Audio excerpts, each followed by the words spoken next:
And Cool. another Well, thing, our referees it, at home, they got to give us some home calls, though. Honestly, I know our team is young. I know that we got rookies out there, and you're trying to get these guys geared up. But we're at home.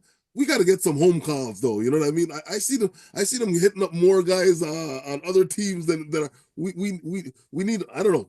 I don't. We don't need to buy a ref. We just need to get some real good home calls, though. What do you think? listen. Again, I don't know if it's just bias. I watch other NBA games, of course, but I don't have a horse in the race, if you will. So I guess I'm not watching it from the refs are against me when I'm watching two other teams. But it seems like every time I'm watching a Raptor game, the calls, at best, they'll be even, but most of the time, the calls are in the favor of whoever the other team that we're playing, whether we're at home or away. It's actually funny. We're talking about developing our own player talent, with RJ and Shea Gillis and Olynyk and what we've referenced in this video already. Maybe what we need is like a referee, pool in Canada, and we should start trying to develop Canadian refs so that we could end up with Canadian refs in the NBA. And then somehow, weirdly, when they cycle through our games, we'll have like a home advantage with some Canadian developed referee talent. Because, yeah, I feel like they're just it might just be like a weird subconscious thing that there's something different about this Toronto team. They're not American, you know. We all And are, and and there's that. I don't know.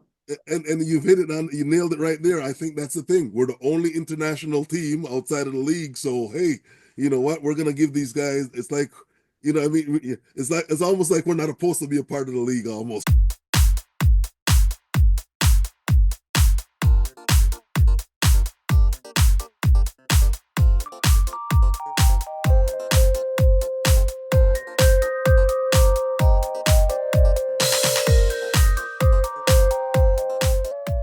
What is happening, Toronto Raptor fans? We've got the Raptors in Black and White weekly recap show. We've got Head Swag in the house and Slang joining you for a reasonably successful week. We got to give ourselves a little bit of props. We did a little predicting of what was going to happen this past weekend. We were correct, 100% accurate. We won our first two, and then sadly lost our next two, or the two most recent. So you were at that game against Miami. Oh yeah. Give us your thoughts. What do you think? How the Raptors play? Was it? What did you see while you were there in person? Yeah, it was a good, exciting game. We have our studs coming out and showing improving and getting us the dub, which was great. You know what I mean? And then to give Miami back something, because Miami took the first one from us, so it was good to go back and give them back something. So let's see if they could do it on the third one. I think they're meeting the Miami February 21st, I think. So let's see if they could actually pull that one off as well. Actually, I think we're playing them again next week, but we'll check that in a second. But yeah, you're right. The guys came in through that we expect. RJ Barrett, 37. Uh, 37 big ones. I know. So great. yeah, I think RJ might be becoming my favorite Raptor. I definitely am a homer-ish, Canadian, Torontonian first. So having even though technically we want to hold it against him that he's from Mississauga, but close enough to the GTA that yeah, RJ might be becoming my favorite Raptor. Oh yeah, and what I like, he's been productive all season long, averaging 20 odd something points. We can't go wrong with that. Loving it. And it's Canadian bread. Yes, yeah, efficient too. Like I mean again, I obviously I used to pay attention to all the efficiency and all that, but once we had Kawhi Leonard, it was like, wow, that just ratcheted up efficiency to the next level, and it really got onto my radar of like, the volume scorers of the leagues. Like even some people that are considered greats of the past, you start to look at their stats and you're like, this guy's throwing up like, 28, 32 shots a game. Like, okay, sure. No wonder he got 20 something points. Like, That's right. That's yeah, right. but RJ's not there, man. He's like 15 of 20 and, 3 of 4 from the floor that game. Scotty had a decent game with 23, and then, the bench did all right. Um, in Yeah, I that think one. But yeah, Boucher had about 8 points or something in that game too, or something. Boucher with 8. Yeah, so that was a 119, 116 victory, and that sounds even a little closer than it felt like when I was watching the game. I didn't really get too nervous. I mean, always at the end of a Raptor game, you do just because of our past history.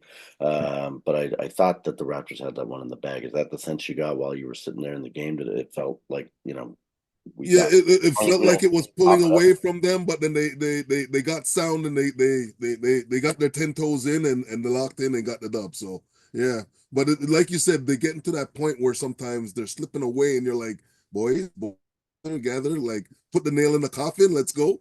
So they did though, so it was good. Yeah, actually, you know what's funny? As I was sort of saying that sentence, I do remember, yeah, in the beginning of the or middle of the fourth, it felt almost for a second like, oh no, is this yeah, because they beat us in that quarter 29-21. Um, yeah, we got to learn a little bit more how to close out these games. But still, I mean, look, I'm looking at the starting lineup here. We had Jacoby Walter starting, we had Agbaji starting in that game. That's right. So, and I'm as excited as anyone about the development of Jacoby Walter just because of his first name. I mean, this guy's got big shoes to fill. Uh, Yeah. I was actually thinking, watching the Dallas game a couple times. Kyrie, I think Jacoby was sort of covering Kyrie for a bit of it, and I almost felt like Kyrie's in his ear going, "Oh yeah, really? Your name's Jacoby?" Anyway, yeah, you made it to the game, you made it to the league, so good on you. But you still got a ways to go with a name like Jacoby. Anyway, um, so yeah, and we'll get into that in a second. Actually, with the last game, we had one of our injury people coming back. I still think there's some continuity stuff going on with Dick out, and then other people back in, and we haven't had any consistency. But we did pummel the Pacers in Oh our yeah. next game, and I mean that one. I was super excited about because we had our dynamic duo kind of showing up again close to the game against Miami, but Scotty going off for 35, and then RJ still able to get 29. What do you think of the Pacers and our poor old buddy Pascal Siakam trying to carry that team? Because, although, actually, sorry, I was going to say so far in the season, Halliburton hasn't really been living up to what expectations were. But of course, he comes and goes off against the Raptors and gets himself right with 30. So, anyway, what do you think about the Pacer Raptor Yeah, game? our dynamic duo, perfect. That's what I want to see out of our guys all the time. I want to see them be pulling that off. You know what I mean? Hey, Scotty Barnes, 37. What? Are you kidding me? Like, and I think he had 10 rebounds or something like that too. So that was very great with him there. You know what I mean? And then Barrett, as we know, like I said, our Mr. Canadian, Mr. Efficient, he pulled it off right there. If we could get those guys and everybody else to lock in that way, and when they share the sugar, I see when they're winning, it looks like they're having fun. You know what I mean? It looks Mm-hmm. like there's no real strain on them. So we need to keep them in that position. I do agree with that comment, and actually, and that might be a Darko thing. Just harkening back to last year, I remember when Quickly was traded here. There was a game that he only played okay, I guess, but it was like one of the first few. I think that he was a Raptor after that trade, for OG. And I saw him in a post game saying, because I guess maybe he had a better second half than he had the first half, and they were asking him what triggered that. And he said, honestly, coach, he goes, coach told me, go out there and have fun. You don't look like you're having any fun. And I want you to have fun. And he looked at the person that asked him the questions, and you could see it was genuine. He was like, I've never had a coach say that to me ever before.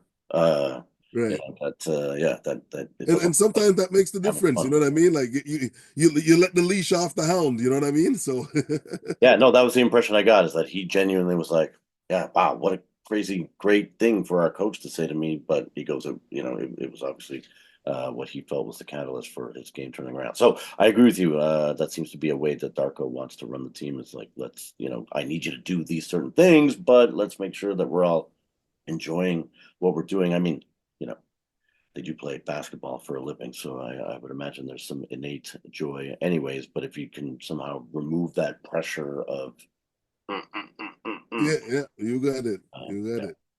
So yeah, let me just quickly look. I got the box for you. So that was a 122-111 victory. Again, I felt like that one was in hand most of the game. Raptors came out in the first quarter 31-23. and then pummeled them in the second quarter too. So like we went into halftime with a pretty nice lead. They punched back a bit in the third quarter, and it felt like could get close, but we were able to hold them off. And be able to hold them off. But any good team, that's what we need our Raptors to do. Like we said, we started off strong. We're supposed to finish stronger. You know what I mean? Like to me, we take our foot off the gas pedal too many times. So hey, if it was a stronger team, we might have been in some trouble. But like I said, they got the W. yeah, we could have been guilty of that for sure. And yeah, Pascal didn't have the greatest game actually, which is funny. It's probably a little bit of an emotional thing, I would imagine. Of course, coming back to Toronto, I was a big Pascal Siakam fan. In fact, Oh, me too, man. I have him on my fantasy basketball team this year. I wish we could have somehow figured out a way to make it work with him, just because of the narrative of the history of Toronto with our stars leaving. Obviously, us trading him was a different story, but on his little exit video, we reunite him with his buddy Hurdle, and then trade him. And then his video, he says, "I never thought of myself as ever being on another team in the rest of my NBA career." And it's going, I'm just in my mind thinking, so why are we so actively trying to trade this guy? We got a couple of pieces, so Right, and you're so right with that, Steve. Like we have a guy telling you, "I want to be a diehard. I want my, if it's possible, my number to go up in the Raptors," and you get rid of him. Like what? And he was part of that championship. He was a main factor with Leonard there in that championship, and he's telling you, "Hey, I want to make this place my home," and you get so I don't know. Maybe there was something in behind the scenes we don't know about, but that one's yeah. yeah, I don't know. So anyway, my point of him not having the greatest game, because he's doing pretty well so far. In fact, just before we got on here, I was looking at my fantasy team, and Pascal's up. He's in that first page of guys for points and everything. So it was a good pick. But my point is, yeah, probably a little bit of emotion, but also a little bit of defense. I think that Agbaji was covering him a little bit and did a decent job. And even Scotty, I think there was a funny moment where. Sorry, this is an offensive thing, but I think Scotty was on him a couple of times defensively. But there was that funny play where Barnes dunked it, and then he was in flexing, and And then Pascal was and then he had to do the flex. standing right there. And it was funny. He looked like at Pascal right in the eyes, and you could see there was a little bit of like the former teammate That's camaraderie. right. That's right. Well, remember Wow. those two were fighting for minutes, right? So I think there was a little something there. Yeah, yeah, exactly. Yeah.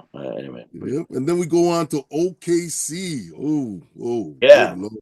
Well, so I just wanted to bring up something about the starters. So yeah, I was going to say this game against the Pacers, we still had Jacoby starting and Agbaji starting with Barrett, Pirtle, and Barnes. Then we go to play OKC, and our starting lineup. I mean, again, we were talking just before we came on here that they didn't have Chet Holmgren, okay, Yep. but we didn't have Pirtle We didn't have or Pirtle Kelly Olynyk. We had Bruno Fernando as the starting center as against OKC, and then still had Agbaji in the lineup as well. Now Grady Dick came back for this one, which speaks to our the comments about the continuity that we're trying to figure out, and with people swapping in and out of the lineup.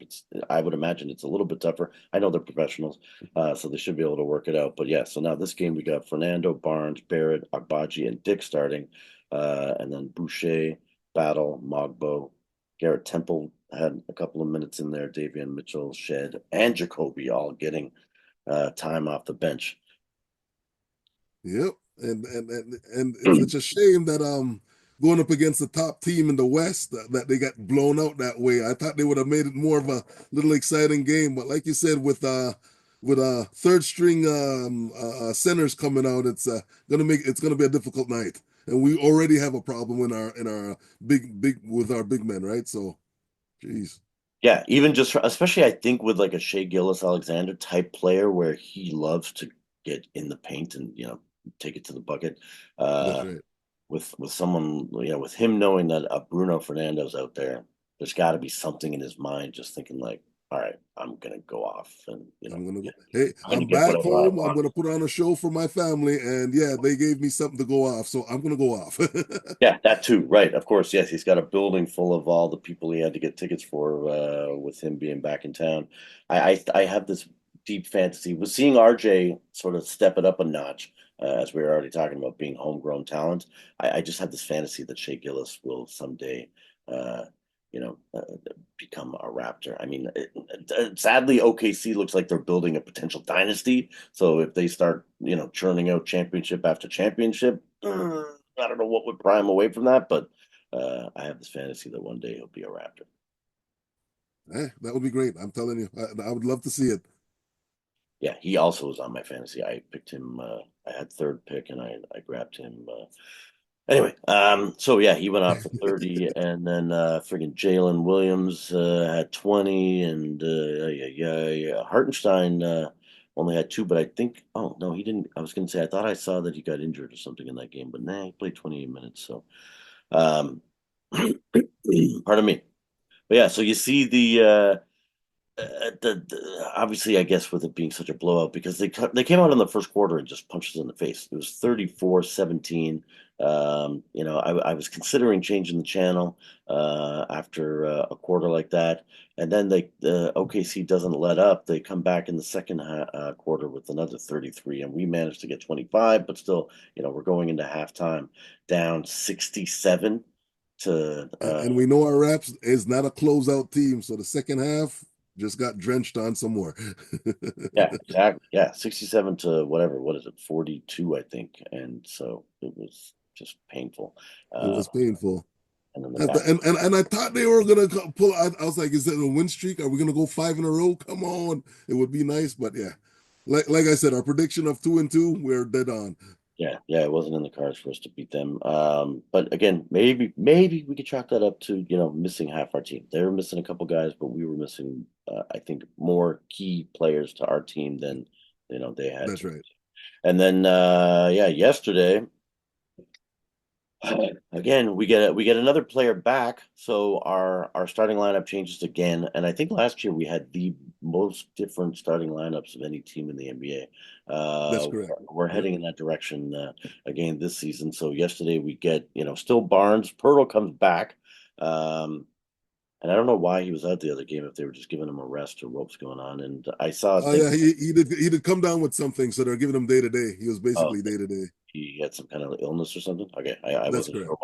why. I watched some video that was speculating that we're doing our gentleman tank, and so it was a Masai. It was a strategic move for Masai to pull him out just to ensure that we, didn't continue our win streak like you were thinking that we possibly had the chance to, and that Yeah. we're still in the running for the Cooper Flag sweepstakes at the end of the season with the draft coming up. But so we started so against Dallas, we end up with Barnes, Pirtle, Barrett, Agbaji, and Dick. Now Dick comes Dick. back, gets Yep. 27, but then somehow Scotty only ends up with 19 and RJ with 18, and Agbaji he ends up with 4. So like I don't know what the heck is going on the way they were featuring because it looked like Barnes was trying to feed it into Agbaji. I mean, but he only had 6 attempts. I guess you know what that was more in the third quarter. So maybe at halftime, coach said something, and then we also get Kelly Olynyk back in this one, and that seems to disrupt our bench because then we have no Boucher sighting at all, no Fernando at all, which I actually don't think is a bad thing. I'm not totally trying to bash Fernando, but I think he needs a little bit more development still before he's That's going to correct. get a ton Yep. of minutes. And probably Chomsky is actually the plan to surpass Fernando. So I think he's just a placeholder for now. If our big guys get injured, as he has been so far in the season, and again, don't want to knock him too badly, but you get an Olynyk back, and Olynyk ends up with 13 points, 4 of 4 from the free throw line, and 3 of 3 from 3-point range. I think a little bit of a better contribution than what Bruno's been doing so far. But why does it not translate into a victory? And again, I think maybe watching this game, it was like they were discombobulated at the beginning. Again, Dallas came out 35-28 after the first quarter and then 35-26 in the second quarter. So again, we're down 70 to what, 54 at the Yep. half. And then we managed to try and claw and scrape our way back. What do you think about that game? Not a bad game because with Doncic scoring a triple double, he had to put up some numbers there with 30, right? And then Kyrie Irving, he had 29. So the dynamic duel had 60 points of their, you know what I mean? So in this game, it was down to the Raptors playing some more defense. If we could have shut down those dynamic duel, I think we could have came out with it. But those guys had to play full minutes. They played, I think, 40 minutes, and Kyrie, I think, played 41 minutes, which those guys are on the court nearly all game to get this W. So that means we had them working. We had them on their heels, but once again, it's about closing out, and that's what they did. Yeah, actually, no, I agree because getting 118 is not bad, but yeah, getting them if we could have kept them under 125, and even Clay Thompson, who I know you were saying before we hopped on here too, he had a game. Yeah, Uh, he dropped 20. Yeah. yeah, he threw in 20, and yeah, you're right, both those guys at 40. I'm such a anyway, I don't know, probably because of the Cleveland Cavalier LeBronto years. I'm not the biggest Kyrie fan, so it always is upsetting for Well, me. when Kyrie was in Cleveland and helping out LeBron there, when LeBron thought he had it, and I was like, listen, Kyrie's the man, and Kyrie hit some serious shots for them to get that. Like, people don't realize what Kyrie did. So I like the guy. He's dynamic and intelligent. I don't know. I can't take away nothing from Kyrie. Hey, listen, I'm not saying like skill wise he's lacking. I just mean, anyway, Yeah, I think he has like a little bit of a, full of himself, like that whole thing when he went to Boston. I was cheering behind the scenes that was a disaster and that the Brooklyn Nets situation was a disaster as well. But it seems like maybe, he's found a good spot where he doesn't have to be the number one in the face of the franchise. He can just, you know, use his ridiculous handle that I'll give him props for. He's probably one of the best dribblers. and you see, you hit the number right there. I think that's been the problem. I think he's always been to me the number two guy, and when they try to play him as is he the real main guy, make him be that number two guy and keep winning championships. That's what it's about. You know what I mean? Yeah, Yeah, especially emotionally. Like he might be the most talented guy on the team, and he might have been, possibly. I mean, obviously LeBron is LeBron, but actual skill wise, I'm saying he might have had better that's skill correct. than LeBron. But yeah, he's not quite in at least the headspace it seems for him to be the front man and have all the pressure. He seems to, anyway. But yeah, so no, but we anyway. The Raptors made it a game and looked They like did. potentially come back and it wasn't horrible. Although again, yeah, I think Luca also was a player that I don't love. Again, I have mad respect for his game. I mean, he's one of those guys that got lucky to start. Not lucky. I mean, I'm sure it was his ability and he worked behind the scenes. I just mean in the right place, right time, and that he was able to play professionally in Europe at such a young age. I mean, oh my God, obviously, regardless of the talent level you're playing against, if you get that much exposure to men at a young age, it's going to carry over, and it clearly has. Because looking at his stat line's crazy, all the double digits here, 13 rebounds, 11 assists, he even had 4 steals with his 30. So, but I Like I just said, mean, and when a guy like that gets going downhill, it's hard to stop. You know what I mean?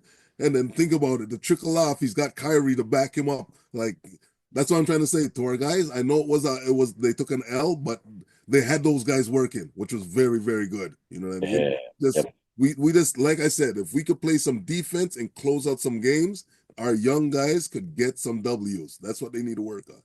yep, yeah, and even Luca, he's a bit of a volume guy, 9 of 20, not super efficient, not as efficient as Kyrie with his 9 of 14. But anyway, okay, so looking ahead.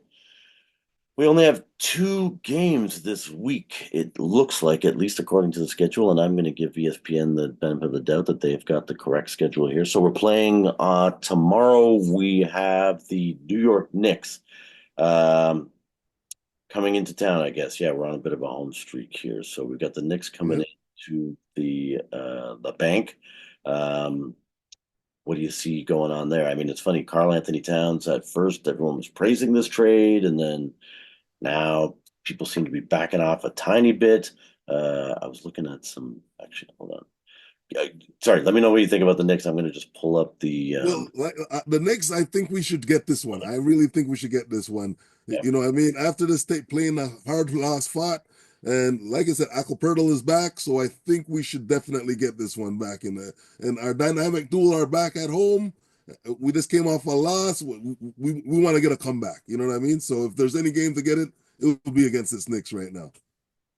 okay, good. Yeah, I agree. Sorry, it took me a second to pull up the league standings. They're in fourth. All right. Yeah, no, not too bad. I agree actually because I think they really I think that they're surprised missing DiVincenzo, how that's gone, and if we could possibly get like a Davian Mitchell maybe covering. Bronson and shutting him down, that would be great. Yeah. Because they call him off night, although again, if he's coming off the bench. Anyway, I don't know. I hope it's not a collision of our team still trying to figure it out, and then the Knicks come in and have a decent game. Because I certainly would love to see, yeah, us beat up on the Knicks. I mean, I've never been a Knicks fan, even before we had the Raptors as a team. Actually, I was telling somebody this the other day. I think I was a Pistons fan at first because the first game I ever went to was actually in Detroit. My aunt lived down there. I mean, it's only a couple hours away from where I live right now, even. And then obviously Michael Jordan swept us up into. I was telling somebody actually again about being at your house as a kid watching the Bulls if we were quiet enough and didn't disrupt your dad in the living room there. We were able to sit and watch. Uh, You so don't mess with my old man in the sports. You know how it goes. I remember, yeah, we would be laying. I was telling my son even. I was like, yeah, we'd be laying on the floor, trying to obviously not block the view and not make any noise. So we ended up, I think everyone almost was a Bulls fan with Jordan taking over the world. So until we actually had a Raptor team, I didn't, I think I had a Knicks jersey, but that was more just a souvenir from going to New York. It wasn't that I cheered for the team. So yes, love to see the Raptors pummel them. And then we do have Miami coming in on Thursday. Oh, sorry, not coming in. We are going to Miami on Thursday. On Playing. Thursday. So, what do you think could happen there? Like I said, we got to take one and one. I would love to take two, but I think we're going to do one and one. Which one and one? I'm not sure, but we need to do one and one right here. Definitely. 1-1. So, and you're thinking Knicks maybe win and then lose to Miami. And then lose to Miami just because we're flying out. These guys are not really good on the road. So just using the stats, what we got to work with. You know what I mean? Hey, if they Okay. pull off two, that would be great. But that's what I'm assuming. We always are cheering for the Raptors here at Raptors in black and white. So yes, obviously in our minds we're hoping for to go completely undefeated for the rest of the season, but obviously yes, we got to keep one foot grounded in realism here. So okay, you're saying 1-1. I'm gonna. I actually it's funny. I don't know. The Knicks are such a wild card. I don't know what could happen in my mind. I'm feeling like we should go beat up on that old man down in Miami. And again, Bam Adebayo. I don't think their team lately seems to be like if Tyler Hero can go crazy and get 35, then they're going to win. And if Tyler Hero is shut down, they can't pull it out because I don't know why. Um, Butler, I don't know. It's almost like Butler's taking a second fiddle to Hero. I don't know if that's true or The not. hero, yeah. It's like during regular season, hey, take the front line and playoff come, then I'll step up my game then. Something like Yeah. that. Okay. You know what? That's an interesting angle, but that could very well be it. Yeah. Because even when I was watching us, beat them last week, it was like, oh, what the heck, man? Butler. Actually, I'm flipping back here just to even see if they're. And you got to Oh, remember, Butler's yeah. another man who's up there. He's up there in age too. So, you know what I mean? I know we're thinking playoff Butler from a couple of years ago, but hey, you know what I mean? Age does take a number. Yeah. He only had 17 the other day when we played them. So anyway, so my point is that I'm thinking it might. I have no idea. I'm going to go with you. I'm going to agree that yeah, probably a home victory against the Knicks. Let's catch them by surprise. We're coming off two losses. We're probably practicing extra, to make sure that there's more continuity with Dick back in the lineup and Olenek back and the guys that had to take back seats, like Jacoby and Mogbo and Mitchell. And Uh, Mitchell, yeah. getting themselves organized together. All right, And cool. another Well, thing, our referees hit it. at home, they got to give us some home calls, though. Honestly, I know our team is young. I know that we got rookies out there, and you're trying to get these guys geared up. But we're at home. We got to get some home calls, though. You know what I mean? I see them. I see them hitting up more guys on other teams than that. We need. I don't know. I don't. We don't need a buy ref. We just need to get some real good home calls, though. What do you think? Listen. Again, I don't know if it's just bias. I watch other NBA games, of course, but I don't have a horse in the race, if you will. So I guess I'm not watching it from the refs are against me when I'm watching two other teams. But it seems like every time I'm watching a Raptor game, the calls, at best, they'll be even, but most of the time the calls are in the favor of whoever the other team that we're playing, whether we're at home or away. It's actually funny. We're talking about developing our own player talent, with RJ and Shea Gillis and Olynyk and what we've referenced in this video already. Maybe what we need is like a referee, pool in Canada, and we should start trying to develop Canadian refs so that we could end up with Canadian refs in the NBA. And then somehow, weirdly, when they cycle through our games, we'll have like a home advantage with some Canadian developed referee talent. Because, yeah, I feel like they're just it might just be like a weird subconscious thing that there's something different about this Toronto team. They're not American, you know. We all and are, and and there's that. I don't know. and you've hit it on, you nailed it right there. I think that's the thing. We're the only international team outside of the league. So hey, you know what? We're gonna give these guys. It's like, I mean, it's almost like we're not supposed to be a part of the league, almost. You know what I mean? So hey, to hell with them. You know what I mean? But guys, just like you said, call it fairly. Yeah, no, I totally agree. And yeah, did the Grizzlies get calls against them? Probably. They seem to have everything working against them back in the day. It's so sad that Vancouver wasn't able to make it. I know it was more of a power play by the owner getting rid of the team and making a huge profit selling it to Memphis. It That's right. wasn't as fan driven as maybe some of the history books have marked that down too. So who knows? Maybe someday Vancouver will get another team. I actually weirdly think that Montreal could end up with a team before Vancouver gets a team again. Um, but who knows? Anyway, sorry, didn't mean to Who go down that knows? You're right. You're right. Depends how the money spins, right? So one. All right. Well, hey, awesome. Well, so I don't know. You have any other comments you want to throw in, or I was just going to say, let's please like, subscribe, comment if you have made it this far into the video. We superly appreciate it. Um, you got any parting words, parting shots before I we was wrap just gonna it say, up? tell somebody about us. Like he said, give us a comment and hey, watch our video, gentlemen. Give us some feedback. We want to know if we're doing something good for you, or hey, let us know if we help you win some money if you're gambling. Give us something. Yeah, true. Actually, maybe we should start working in some point spreads and some other sort of predictions there. Are you on any of those betting apps? Do you do any of that? No, my son does. I haven't. I haven't. Yeah, I haven't. Even as you know, you were trying to even get me into your bracket there, and even that I've. I know. Yeah. I might have to twist your arm for next year to come into our fantasy league, but yeah. Hey, listen, I'm a self-admitted addicted gambler, so I don't think I should get any of those apps either. But we certainly could look at some numbers and pull up some stats here and try and do some predictions. Heck, who knows? Maybe we'll be amazing at it, and then I will start gambling, and it's gonna I think that's what will happen. be a little We'll fun. hit the ball out in the park when we're not gambling, and once we start gambling, phew. Yeah, right. When there's real money on it, something we're in like a 90 game losing streak. Okay. Anyway, well, awesome. Good luck, Raptors, this week. Hopefully, we can get two victories against the Knicks and the Heat, but we're saying 1-1.